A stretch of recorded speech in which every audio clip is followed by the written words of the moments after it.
Miriam Defensor Santiago, the best president that we never had.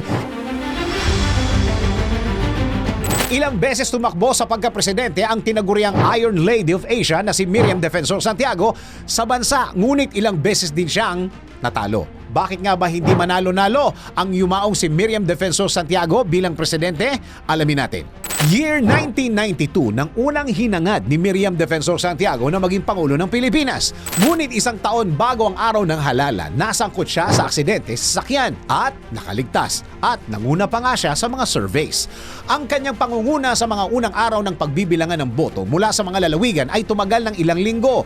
Gayunpaman, ang former Defense Chief Fidel Ramos ang idineklara na nagwagi na nanguna sa 1 milyong boto. Noong 1998, tumakbo siyang muli para sa pagka-pangulo, ngunit nagtapos sa ikapito sa 10-way race. Fast forward sa 2016 at ang ikatatlong bid ni Senator Miriam Defensor Santiago para sa pagkapangulo ay mukhang hindi kasing ganda ng kanyang kampanya noong 1992 at sa huling pagkakataon, bigo pa rin siyang mapa sa kamay ang pinakamataas na pwesto sa bansa dahil na rin sa kanyang iniindang sakit. Malaki ang naging setback ng dating senador dahil sa kanyang sakit na Stage 4 cancer. Dahilan para hindi siya madalas makita sa mga forum o debate o kahit i-broadcast ang kanyang posisyon o opinyon sa mga isyu ng bayan. Kilala si Santiago sa kanyang matitinding komento sa mga isyu dahil dito ang Feisty Lady Senator ay minamahal ng media at ng kabataan kahit noong unang pagkakataon na tumakbo siya bilang presidente noong 1992 ay tila nawala dahilan para isipin ng publiko na hindi ito seryoso sa pagtakbo.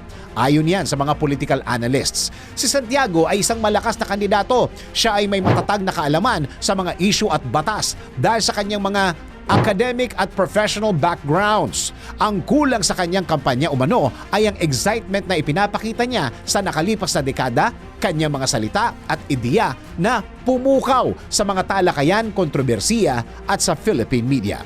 Masasabi mo bang si Miriam Defensor Santiago ang the best president we never had?